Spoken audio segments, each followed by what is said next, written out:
ఓం సాయిరామ్.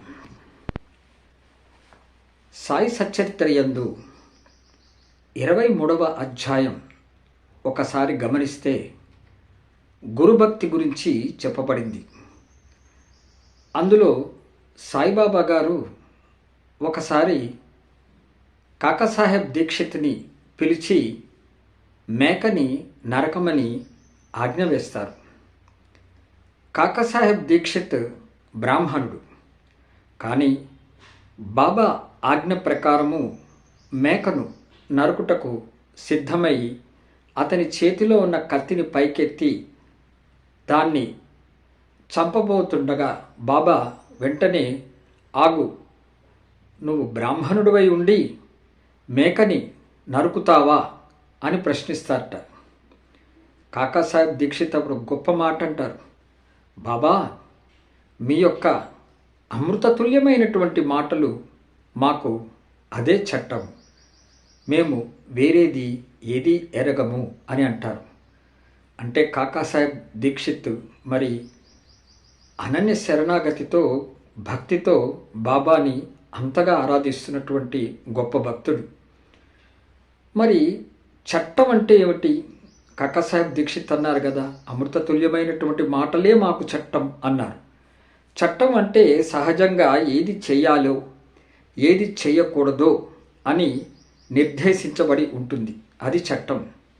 మనకి అనేక రకమైనటువంటి శాస్త్రాలు అవన్నీ కూడా మనకి అమల్లో ఉన్నాయి, అవన్నీ కూడా బోధిస్తుంటాయి ఇవి చట్టం ప్రకారం, అంటే ఈ విధంగా చేయాలి ఈ విధంగా చేయకూడదు అనేటువంటి అవి బోధిస్తుంటాయి. మరి సాయిబాబా పరమాత్ముడు, ఆయన సర్వాంతర్యామి, అన్ని జీవులలోనూ అన్నిటిలోనూ ఉన్నది వారే అనేది మనము సచ్చరిత్రలో మనం బాగా క్షుణ్ణంగా పరిశీలిస్తే తెలుస్తుంది. అదేవిధంగా బాబాయే స్వయంగా చెప్పారు, వారు అన్నిటిలో నిబిడీకృతమై ఉన్నారని, కేవలం మన కోసమని శరీరం ధరించి వచ్చారని బాబా చెప్పడం జరిగింది.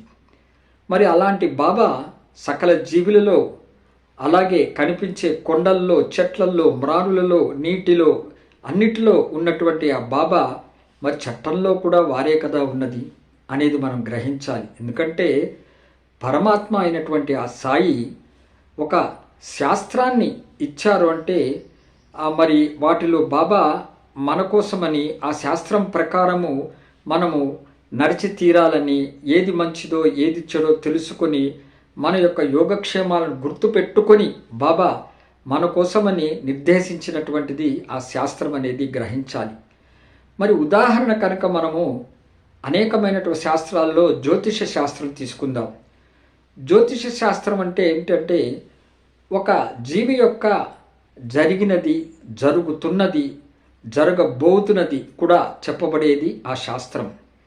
ఆ శాస్త్రం ప్రకారము ఏ జీవి అయితే వారి యొక్క కర్మానుగుణంగా ఉందో దాని ప్రకారం గ్రహాలు ఆ జీవికి జన్మించినప్పుడు ఉంటుంది, ఆ సమయము తేదీ ప్రకారం.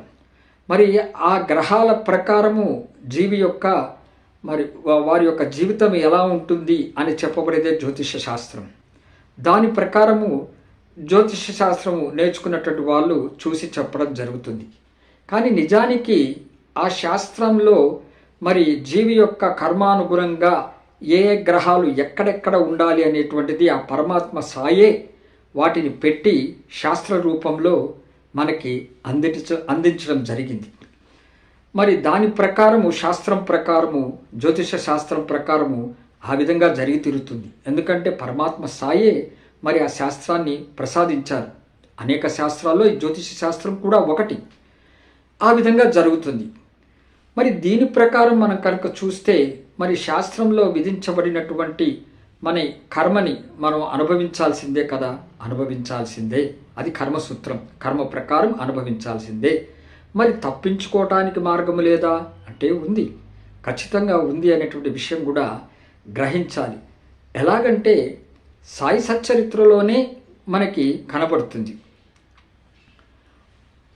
నానా డేంగ్లే అనే భక్తుడు, ఆయన ఒక జ్యోతిష్కుడు, ఆయన మరొక భక్తుడైనటువంటి బాబా గారి భక్తుడైనటువంటి బూటికి ఒకరోజు జ్యోతిష శాస్త్రం ప్రకారం చూసి చెప్తాట, ఏమని అంటే, ఈరోజు నీకు ప్రాణగండం ఉంది నీ జ్యోతిష్యం ప్రకారము అని బూటికి హెచ్చరిస్తాడు, నువ్వు చాలా జాగ్రత్తగా ఉండాలి అని.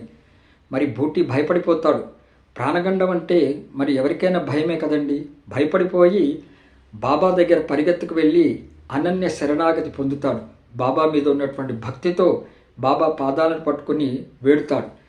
బాబా అప్పుడు అంటాడు, ఏమి జరగదు, నువ్వు ధైర్యంగా ఉండు అని బాబా అభయం ఇవ్వటం జరుగుతుంది. జ్యోతిష శాస్త్రం ప్రకారము ఆయనకి ప్రాణగుండం ఉన్నప్పటికీ కూడా బాబా బూటి యొక్క గ్రహాలని మార్చి వారి యొక్క ప్రాణగండం నుంచి తప్పించారు బాబా. దీనికి జవాబు ఎలా జరిగింది అంటే, బూటి భక్తి శ్రద్ధలతో మరి బాబాని శరణాగతి పొందటం చేతనే. అలాగే టెండూల్కర్ కుటుంబం కనుక మనం తీసుకుంటే, ఆ టెండూల్కర్ కుటుంబంలోని ఆ దంపతుల కుమారుడికి వైద్య పరీక్ష రాద్దాం అనుకుంటాడు. మరి జ్యోతిష్కుడిని మరి సంప్రదిస్తారు.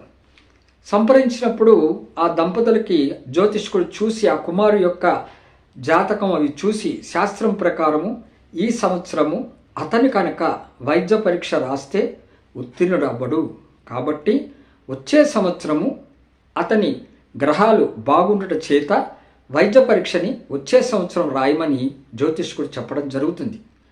మరి నిరుత్సాహపడతాడు ఆ అబ్బాయి. పరీక్ష మరి ఈ విధంగా ఉంది కదా అని నిరుత్సాహపడతాడు. కానీ తల్లి మరి ఎంతో ధైర్యంతో షిరిడీకి వచ్చి బాబా గారిని శరణు వేడుతుంది. బాబాకి ఆ అబ్బాయి యొక్క మరి కోరికను, తర్వాత జ్యోతిషకులు చెప్పినటువంటి విషయాన్ని బాబా దగ్గర వెల్లడి చేస్తుంది.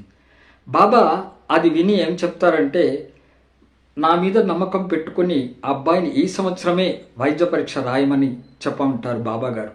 మరి ఆ తల్లి ఇంటికి వచ్చి బాబా చెప్పినటువంటి మాటలు ఆ కుమారుడికి చెప్పి పరీక్ష ఆ సంవత్సరమే రాయిస్తుంది. మరి బాబా అనుగ్రహం ప్రకారము గ్రహాలు అనుకూలంగా లేకపోయినప్పటికీ ఆ అబ్బాయి ఆ సంవత్సరమే ఉత్తీర్ణుడయ్యాట. అంటే మరి దీనిని బట్టి జ్యోతిష శాస్త్రం లేదా అని అనడం లేదు. శాస్త్రం పెట్టిందే బాబా గారు మన కోసమే నిబంధనలు పెట్టి నియమాల ప్రకారం ఈ విధంగా మనం చేస్తాము. కాబట్టి ఏది చేయాలో ఏది చేయకూడదో ఇవన్నీ మన కోసమే, మన యొక్క క్రమ పద్ధతిని గుర్తించుకొని మనం మన పద్ధతిలో వెళ్తే మనకి క్షేమం కలుగుతుంది ఉద్దేశంతోనే బాబా గారు పెట్టినటువంటి శాస్త్రాలు. అందులో ఇది మన జ్యోతిష శాస్త్రం గురించి చెప్పుకున్నాం. మరి జ్యోతిష శాస్త్రంని మనం ఖండించడం లేదు. ఎందుకంటే సాయిబాబా గారే అంబాడేకర్ అనే భక్తుడికి మరి అతన్ని ఒక ఆపద నుంచి రక్షించి అతని జీవనోపాధం సరిగా లేకపోతే జ్యోతిష శాస్త్రంనే అతన్ని దాని మీదే ఆ అంబాడేకర్ని దృష్టి పెట్టి చదవటం చేత ఆ శాస్త్రంలో అతను చక్కగా ప్రావీణ్యుడై మంచి ఆర్థికంగా పుంజుకుంటాడు. మరి బాబాగారే జ్యోతిష శాస్త్రం కూడా అక్కడ అతన్ని కాపాడేటట్టుగా చేయించారు. కాబట్టి మనం ఏ శాస్త్రాన్ని ఖండించడం అని కాదండి ఇక్కడ మనం చెప్పుకోవలసింది. అన్నిటికంటే ముఖ్యమైనది ఏంటంటే, పరమాత్మ అయినటువంటి సాయిబాబా సర్వాంతర్యామి, అన్నిటిలోనూ ఉన్నారు. కొండల్లో, చెట్లల్లో, మరి జలములో, జీవులలో, పక్షులలో అన్నిటిలో ఆయన నిబిడీకృతమై ఉన్నారు. అలాంటి బాబా శాస్త్రాలు మన కోసమే పెట్టారు. శాస్త్రంలో ఉంది కూడా బాబాయే. మరి శాస్త్రం ప్రకారము జరిగేది ఖచ్చితంగా జరుగుతుంది. అయినప్పటికీ బాబాని మనము సర్వస్వ శరణాగతితో అనన్య భక్తితో బాబా పాదాలను పట్టుకొని, బాబా నీవు తప్ప మాకు దిక్కు ఎవరు లేరు అని మనం కనుక మనస్ఫూర్తిగా మనం ఏ సందేహం లేకుండా బాబా గారి పాదాలను పట్టుకొని బాబాని వేడుకుంటే బాబా అలాంటి శాస్త్రా ప్రకారం జరిగేదానికి అతీతంగా తీసుకువెళ్ళి జరగకుండా కాపాడుతారు అనేటువంటి విషయం మనం గ్రహించాలి. ఇది సాయిబాబా గారు సాక్షాత్తు పరమాత్మ చేతిలోనే అన్నీ ఉంటాయి. వారు జీవి యొక్క కర్మానుగుణంగా ఏర్పరిచినటువంటి గ్రహాలను మరి తారుమారు చేసి మార్చే శక్తి కూడా పరమాత్మ సాయికే ఉంది. కాబట్టి మనం ఎవరం కూడా నిరుత్సాహపడన అవసరం లేదు. శాస్త్రం ప్రకారం ఖచ్చితంగా జరుగుతుంది. కానీ కర్మను అనుభవించాల్సిందే అని సూత్రం ప్రకారం కర్మని అనుభవించడానికి సిద్ధపడాలి. కానీ భరించలేనటువంటి కొన్ని విషయాలు విన్నప్పుడు భయపడవద్దు.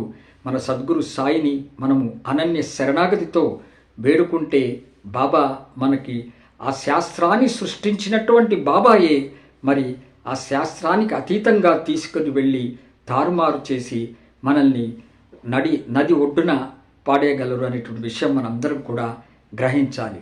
సద్గురు సాయినాథ్ మహారాజ్కి నమస్కారాలు.